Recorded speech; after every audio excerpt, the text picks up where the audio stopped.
Admiral Zethkar stood on the bridge of the dreadnought Inevitable Dominion, his four eyes fixed on the blue-green marble that hung before his fleet. 300 ships of the hegemony surrounded the small planet, their weapons charged and ready. By all accounts, this should have been the easiest conquest in galactic history. "Open a channel to the surface," he commanded, his mandibles clicking with satisfaction. The translation matrix hummed to life, converting his words into the primitive language of these humans. The response came faster than expected.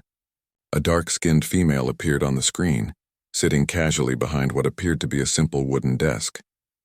She wore no ceremonial robes, no crown, no symbols of authority, just a simple uniform with small metal insignia. "This is Secretary General Amara Okafor of the United Earth Defense Council," she said, her tone remarkably calm for someone facing annihilation. "I assume you're here to make some kind of demand?" Zethkar's chest swelled with pride. Finally, a species that understood the natural order. "I am Admiral Zethkar of the Hegemony Fourth Fleet. Your planet has been selected for integration into our empire. You will surrender unconditionally within one standard cycle, or we will reduce your cities to ash." The human's response was unexpected. She laughed. It wasn't nervous laughter or the manic giggling of a broken mind. It was genuine, hearty amusement, as if Zethkar had told an excellent joke. Behind her, other humans could be heard chuckling and making what sounded like appreciative comments. "I'm sorry," Secretary General Okafor said, wiping her eyes. "It's just that we were taking bets on what you'd say first. Commander Chen owes me 20 credits. He thought you'd go with Neil before your new masters." Zethkar's mandibles spread in confusion. "You find our ultimatum amusing?" "Oh, absolutely hilarious," she replied. "Let me guess. You scanned our planet, saw we only recently achieved interstellar flight, figured we'd be easy pickings?" She leaned forward. "Tell me, Admiral, how many species have you conquered using this exact speech?" 47 civilizations have wisely chosen to join the hegemony rather than face destruction," Zethkar replied, his voice carrying the weight of absolute certainty. 47, she repeated thoughtfully. "And I bet every single one of them either cowered in terror or tried to negotiate, right?" Zethkar remained silent, but his tactical officer nodded unconsciously. Secretary General Okafor's smile grew wider. "Here's the thing, Admiral. You're operating under some faulty assumptions. First, you seem to think we're afraid of you. Second, you apparently believe your little fleet represents an overwhelming advantage." She paused, her expression becoming predatory. "And third, most importantly, you've made the classic mistake of assuming we're rational." "What do you mean by that?" Zethkar demanded. "Computer, show Admiral Zethkar what we've been doing for the past 6 hours." The transmission split, showing tactical displays of Earth's orbital space. Zethkar's blood went cold as he watched thousands of human vessels emerging from behind asteroids, moons, and space stations. They had been completely hidden from his sensors, using some kind of primitive but effective stealth technology.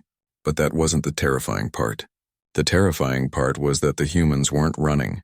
They were advancing toward his fleet, while outnumbered 3-1, with inferior technology, against an enemy that had just threatened to glass their planet. They were attacking. "Are you insane?" Zethkar sputtered. "Probably," Secretary General Okafor admitted cheerfully. "We're a species that throws ourselves out of perfectly good aircraft for fun, that invented extreme sports, that kept wolves as pets, and that somehow thought strapping ourselves to controlled explosives was a reasonable way to reach space. Rational self-preservation isn't really our strong suit." The human fleet opened fire. Their weapons were crude: chemical propellants, nuclear devices, directed energy weapons that would have been considered obsolete by hegemony standards 2 centuries ago. By all logic, they should have been swatted aside like insects. Instead, they tore through Zethkar's formation like a swarm of angry hornets. The humans didn't fight like any species the hegemony had encountered. They didn't maintain formations or follow tactical doctrine. They swarmed, improvised, and attacked with a ferocity that bordered on suicidal. Worse, they seemed to be enjoying themselves. Combat chatter filled the channels with laughter, taunts, and what sounded like celebratory war cries. "Yeehaw, got another one. This is for threatening my kids, you four-eyed freak. Hold my beer and watch this." "Tactical report," Zethkar shouted over the chaos of his bridge.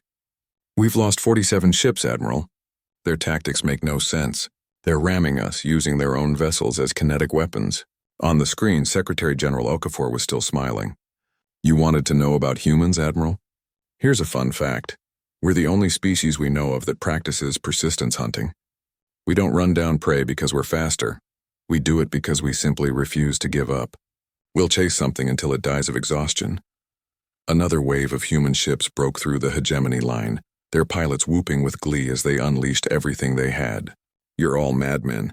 Sethkar gasped as his flagship shuddered under impact. Finally. Okafor laughed.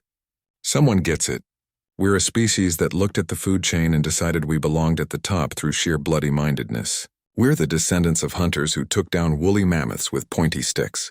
We invented warfare as an art form, then got bored and started playing it as a game. The hegemony fleet was in full retreat now, their formation shattered by an enemy that fought with no regard for acceptable losses or conventional tactics. This isn't over, Sethkar transmitted as his remaining ships limped away. The hegemony has thousands of fleets. Secretary General Okafor's smile became positively predatory. Admiral, you just made our day. Do you have any idea how bored we've been since we achieved world peace? We've been looking for a good war for decades. Thanks for providing one. As the inevitable Dominion jumped to hyperspace, emergency klaxons blaring, Sethkar made a note in his report. Species classification. Death World Apex Predators.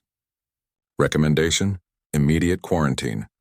Do not engage under any circumstances. They're all completely insane, and worse, they like it that way. Back on Earth, Secretary General Okafor turned to her staff. Well, that was refreshing.